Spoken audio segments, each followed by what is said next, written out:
Can't hear you.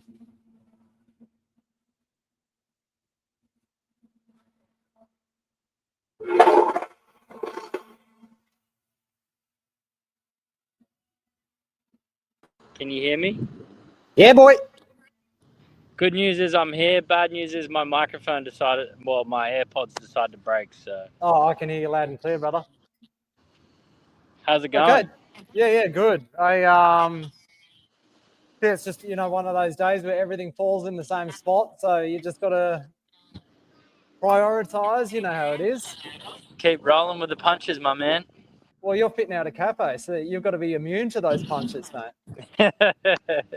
Yeah, I just found out we're one box of tiles short, and the install for the coffee machine is tomorrow, and they're saying that there's no more tiles unless I drive to Brisbane now. So, walk and talk, brother. So it's all those fun and games. But I was like, you know what? I'm going to pop on the live for at least 10, 15 and yeah, let's do it. Hopefully give the people a good show. That sounds good. All right. Okay, a little bit of an introduction. My name's Todd. I'm from Full Spectrum. This is Jason from Willy's Beans. Essentially what today is all about is just a coming together of importer and roaster as well, especially for something that is a new product, which is sort of the specialty single origin instant that we've been creeping into. I met Jason for the first time just as a cold call, really. He dropped into the warehouse and had a couple of some stellar coffees, which I really enjoyed the profile of. The thing that it was perfect timing for Jason to arrive at the warehouse because it was at a time where the instant coffee program was really starting to come into its own. But I was also having to force myself to think a little bit differently about how I buy green coffee or the style of green coffees that I'm buying now specifically for instant production. The two coffees that I loved on the table that day was a Tabi and the Yellow Bourbon that we're roasting today. Both of them had really expressive acidity, really good texture across the two of them as well, and a fruit element that when all of those three things are put together, they really amplify in an instant product. So I thought it'd be a great opportunity just to do something a little bit different and to, just sort of benefit the roasting community, benefit the drinking community, and just benefit a personal relationship between a couple of legends. So it's So what we'll, I think just to structure, as you can hear, the roast is just heating up now. We're going to be doing just one roast of this with Jason, and then a separate to that, I'm going to be taking the second half of this bag of Yellow Bourbon and doing another live stream next week so we can reference two of them up against one another. I'll speak a little bit more about it, but while this heats up, I'm going to load the coffee. For the first couple of minutes of the roast, Jason can talk about Willy's Beans and about Andreas Londono and just the coffee in general, where Willy's Beans is going from December, January, February into a new space. And Jason will tell you a little bit about it now. So I'll load this up now. Should see the color of this grain. Beautiful, huh? Absolutely stunning. Yeah, and there's aroma on it as well. Baller. Well, I mean, you introduced it so well. I don't think I need to say anything. Maybe I'll just... I've had more time in front of the camera in these last 2 weeks than I ever have in my entire life. So it gets easier. Great. And I think the awesome thing about a live stream like this is it's a very natural way where the coffee community, but both on the professional side and on the consuming side as customers, can get to know you and get to know me in more of a casual setting, which I think is really cool. Sure. Firstly, thanks for inviting me along to this. Sorry I wasn't able to be a bit more dialed in with it, but like I said, there's a million and one things going on. For me at Willy's Beans, it's been a fast roller coaster the last 2.5, 3 years since I made the decision to invest in a farm and solely get my coffee from that farm, working with the one producer. It's a very unique relationship, I think, because what first started out is I called Andres and I said, hey, I'm going to come and invest in your farm. I know there was a company that owned most of the land, so you could invest in the company, but they weren't really wanting investors, but it was more of a way that I could, cut my teeth into it and have a bit of skin in the game. And a part of the deal was that I would move X amount of containers a year. And me being very naive, I thought, oh yeah, well, this is amazing coffee. That will be easy to do. And then I realized very quickly that you can have amazing coffee, but that doesn't equate to anything really. It's the relationships. It's really showcasing that not only do you have a good coffee, but it can be replicated time after time, harvest after harvest. You can deliver on time. Like, there's so many aspects that go into the import-export game. And then so I decided, well, I'll roast the coffee because then it'll be easier to just sell to cafes. And then I realized very quickly that cafes want a reduced house blend and they want 30 grand's worth of equipment minimum, plus all the training and everything like that. And I said, well, I've already invested hundreds of thousands of dollars at the farm level, and then now I'm going to have to invest hundreds of thousands of dollars to have 4 or 5 cafes. That doesn't really work. And so here I am.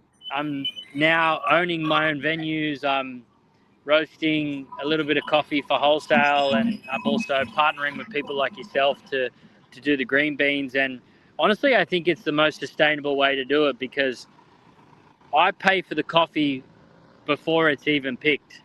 So most people won't know this, but that's 4 to 5 months before I've actually recovered the money from, if I'm getting it from a roaster or I've roasted it myself and I'm getting it from a cafe.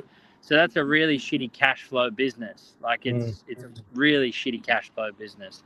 But if you do it and then you roast a little bit, you partner with people like yourself, and then you've got 1 or 2 venues where you're making quick cups of coffee, that is a sustainable business because the day-to-day cups of coffee is going to keep me afloat to be able to do all the other things I want to do. So Willy's Beans is really now like my accountant told me yesterday, well, you should have this as 3 or 4 different companies. You've got the green bean company, you've got the roasting company, and you've got the venues. But to be honest with you, I'm not interested in selling anytime soon, and I'd rather just be fully transparent and say it's Willy's Beans, whether it's I'm selling green beans to roasters who I'm partnering with, I'm selling roasted coffee to cafes that I partner with, or if I'm roasting the coffee for myself and selling the cup of coffee. At the end of the day, I'm a big believer in relationships. Like, if I'm selling green coffee to you, I'm not then going to go hit up your cafes and be like, oh, there's Willy's Beans in there, so you might as well get it from me, Like, I think some people forget that at the end of the day, you've got your cafe relationships, and I really love and respect that. And I'm just proud that, one of your cafe partners or wholesale partners or, retail customers get to also appreciate the same thing that I appreciate from the farm that I've partnered with. And I think that's really beautiful. So I don't need to own the whole supply chain. I just want to be able to be a sustainable company and maintain my commitments to the farm. So that's kind of where it's at. Yeah, of course. So tell us the first time you tasted coffees from Andreas. Well, I've known him for the last 10 years. So I used to be a physiotherapist for some of the best tennis players and golfers around the world. And I was actually the Olympic physio for Colombia. So one of the biggest things I saw from the farm level was that, everybody was just talking about single varieties. You know, this is a Castillo, this is a Tabby, this is that, whatever, or, you know, regional blends. But then when I'd come to Australia, I'd be saying, oh, we have this blend, we have that blend, we have this, we have that. And I was like, well, blends are amazing. Actually, I just did a Christmas blend with Latitude. But I wanted Willy's beans to purely be varietal based because I wanted to represent what the farmers wanted to represent. So my core range is just like, you can get a Tabby, or you can get a Yellow Bourbon, or you can get a Castillo. And, you know, some people say, oh, Castillo is not that exotic or whatnot, but sometimes you can get the most amazing Castillo because of the fermentation and the processing that goes into it, and the sorting and everything else. Like, you can still get a high-end coffee even if the variety is not a geisha. You know, I think that's a huge misconception as well. Absolutely. I'm going to get this roast started, but while we're doing that, are you able to just talk a little bit about the processing of this Yellow Bourbon? And with roasting, I'll just talk about roasting things. Yeah. So one of the biggest things that I love about Andres as a farmer in general is that with all of his natural processes, they don't get too funky, boozy, crazy, where you lose that clean cup. At the end of the day, whether it's 24, 48, 72 hours anaerobic fermentation, natural, like all of the natural processing that goes on is very clean. Yeah, there's such a fine line there between cleanliness and that sort of like overwhelming boozy sensation, isn't there? Yeah, and that's what I really like, especially about this one, is because he's got that balance really well. Like, none of the coffees are a co-ferment, none of them are infused. But the thing that I think, the reason why I'm glad you picked this Yellow Bourbon to work with as an instant coffee is because it still had enough fermentation, and it's still going to have enough body that it's going to cut through. You know, like, I've had a few instant coffees that when you roast them and you make that into that instant process, they're a little bit dull and they lose their expressive nature. Whereas because this is like still a really clean coffee but had that natural fermentation, it has a big enough body, it's juicy enough that it's still going to be really nice when you put it into that instant coffee. So I'm excited to see how much you actually do development, because I found that you can actually go quite far in the development and you're not going to get too crazy roasty notes. I have noticed that. I've just got some samples of it this morning just to get a bit of an indication on where to finish today's roast. And you do notice there's at that higher sort of end temperature, of course, your body starts to boot as well, but that's when you start to take away from all of that sort of layering of acidity. And as soon as you get the quality of the instant's only as good as the extraction that you put into the machine. So it really goes to show that every single step leading up to has to be nailed, you know, and that goes all the way through to the green, through to farm level as well. Yeah, and I think that's one of the biggest things that I want to say as well is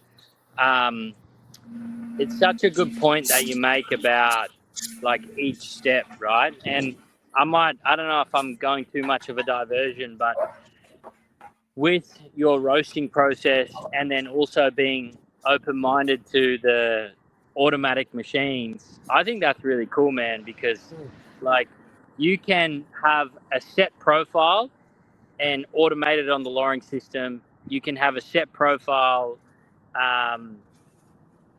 and you're going to get that consistency, but also then it's the same with the extraction, right? If you really dial in an automatic machine that's extracting the coffee and espresso, I don't understand why people think it's then not specialty, you know? Yeah, of course.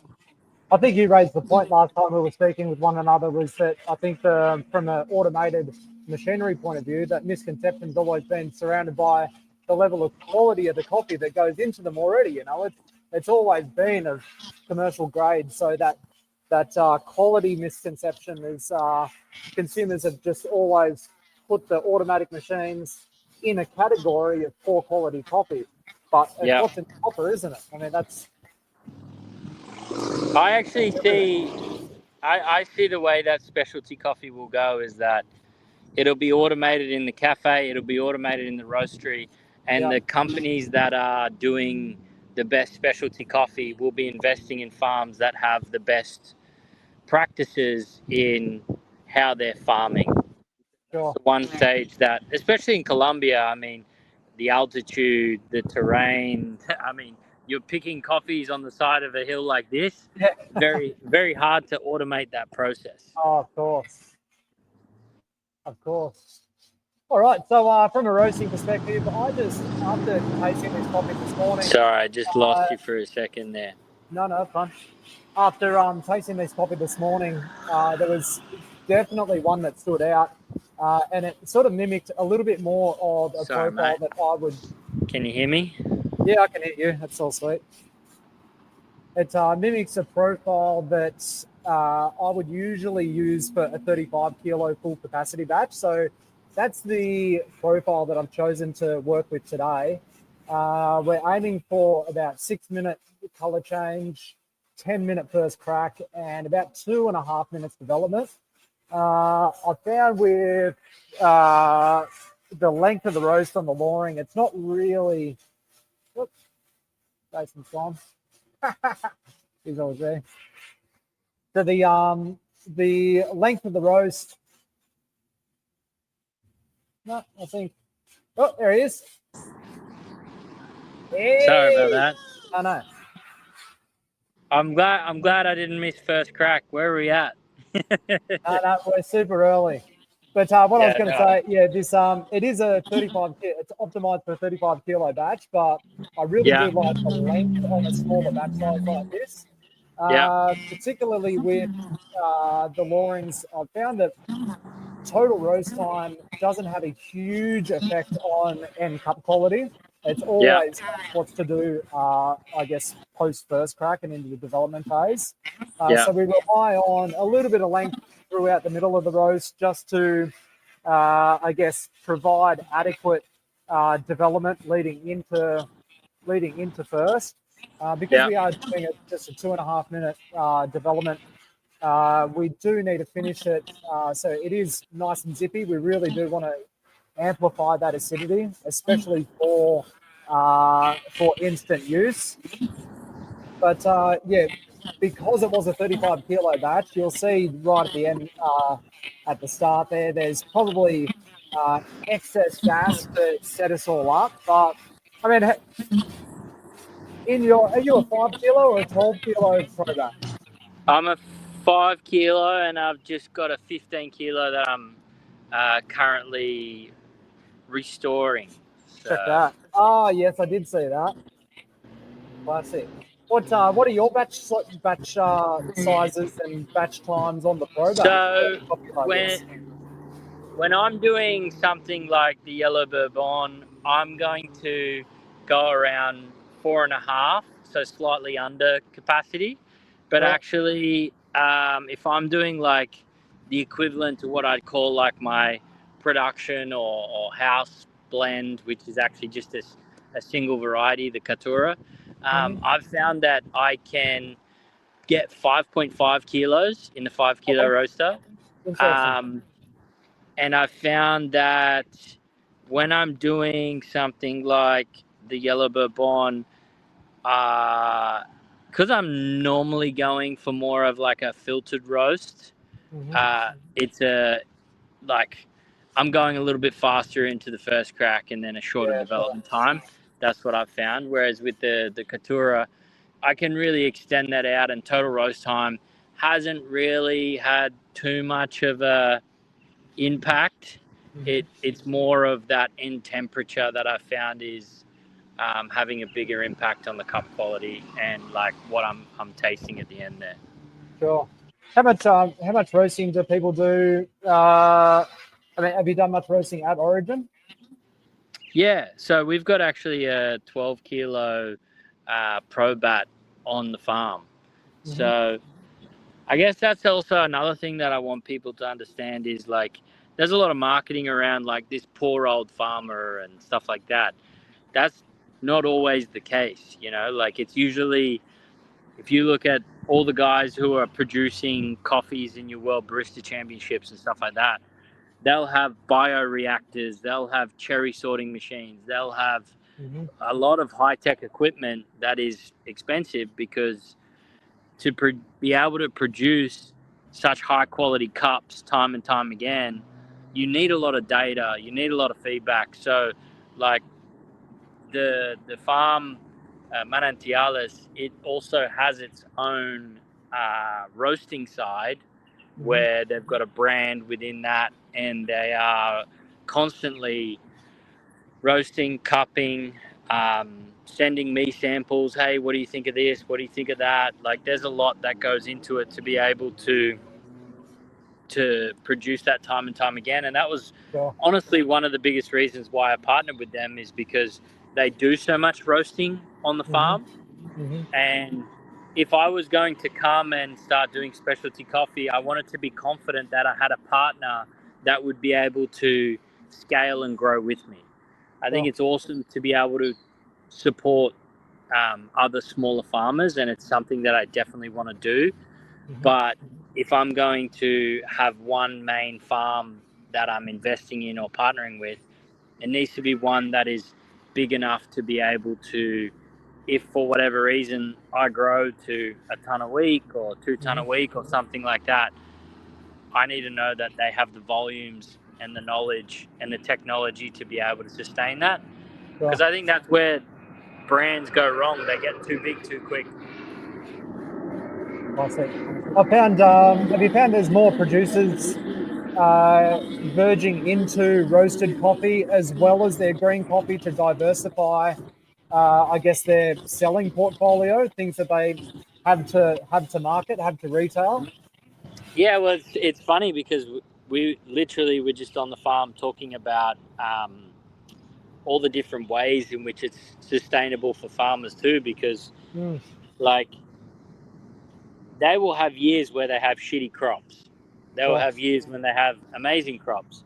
But if they don't have ways to move it in roasted or in their own Hmm. cafes, Hmm. it's the same things as me. They're trying to Of create, course. you know, that risk profile be less. Hmm. Um, and so we were actually on the farm talking about, okay, should we, make the exercise to do decaf on the farm and roast it and make it instant Hmm. with some of our higher end varieties, whether it's the yellow bourbon that you have or the tabby, because that's a product that they would then be able to, it's a minimum of 4 tons to do Okay. the decaf To do process, decaf, sure. but then they could roast it on the farm, package it Hmm. in decaf, and then Hmm. send that in the container as well. Sure, sure. Don't And worry, then we're not going to what? do it. So I'll be doing What? my instant with you, but Perfect. What? What's the general feel about decaffeination? Uh, does everyone decaf a coffee to diversify their offering? I mean, if it's only an it's investment of been 4 tons. there's been a big shift, and like I was speaking to a couple of different importers while I was there, exporters while I was there, and Yeah, um, I mean, decaf has just been the exact same in instant coffee. It was sure. shitty, like the Yeah, shitty beans on the farm, you'll decaf. sure. Whereas now, like, I tasted one from the guys, Forest. I'm not sure if you know them. They're set up in No. Bogota. They have this decaf, a pink bourbon one, which was Okay. unbelievable. Sure, And then sure. also, obviously, Los Nogales. He's doing an amazing process with his decaf, and it makes sense that there's going to be more people wanting to do that, and do better quality. And I Hmm. think that decaf is in the same lane as instant. Like, if instant can, and you're paving the way here, like, can be done where it's a high-end cup of coffee at scale and it doesn't kill you, well, I think it's going to be really good. Yeah, I think that's just the part that I'm just generally always trying to get better is the scale aspect of it. You know, it's every single day there seems to be new constraints that you have to work through. But that's just that's I guess the beauty of something new like this is if you are dedicated to the end result, then it makes the whole process a little bit easier. You know. Oh, of course. So we're coming up to pretty much the end of the roast now. All of our markers were hit. We sort of got to color change perhaps a little bit early. Things might be running a little bit fast, but if we can get to 2.5 minutes development here, this is a really, really sort of standardized baseline profile for a half batch. I would be almost ready to cut it off now. We'll get to 219. I think that's pretty close. But what I'm going to be doing outside of this, after this, roasters, if you're interested, so there we are now. Looks beautiful. I can smell it from here. So that's going to yield us about 15 kilos. We're going to use 12 of those for our next batch of instant. That's going to go on in a few days' time. But what I'm going to do outside of this, particularly for luring users, all of that roast just then, as you could tell, was utilising the automation software that is built into the machine. If you are a luring user, you have probably thought about the pyramid gas applications. What I'm going to be doing with the next 17 kilos of this coffee and putting these two roasts side by side is how you go about creating pyramid gas application on a luring that emulates your automated profile. So that's going to be coming up next week. But Jace, you're a super busy dude. You've probably got to get on the road to go to Brisbane now, mate. Yeah, but hopefully we'll be pouring coffee here Saturday. So we'll keep going. And I promise next time I'm on the live roast with you, I'll have my headphones and I'll be in a quieter space. Sorry about that. Okay, loud and clear, brother. All right. Appreciate you, man. Really appreciate your time, mate. Take care. All the best. Cheers, man. Bye. See you, mate. Bye-bye. Okay. Awesome, dudes.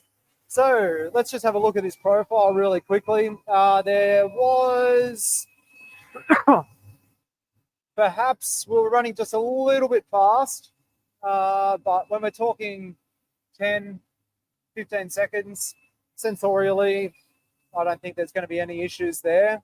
But yeah, as I did say, what we are going to be doing from here on is a further sort of refinement of this profile and a bit of a insight on how you do start to develop profiles specifically for luring. We're going to be looking at pyramid gas application and how to go about that based off the information that you already know from your automated profiles. So that's what we're going to be getting into next week. Thank you so much for joining me. As I said, this is something I've never done before. Very, very new to the whole live stream thing. And also just to sharing roasting content as well. Primarily because there was fucking none of this when I was learning how to roast. I was able to rely on a network of mentors that have been incredibly helpful and incredibly generous with their time. Ann Cooper, Scott Rao, Rob Hoos. I mean, all of these guys offer services to make you a better roaster.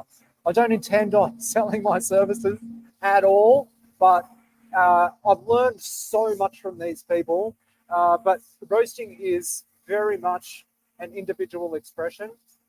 So I hope that what I am going to be showing you over the next, however long, I'm not sure how long this is going to last, but it's basically my iteration of everything that I've learned from those people and built into my own system. So if you're able to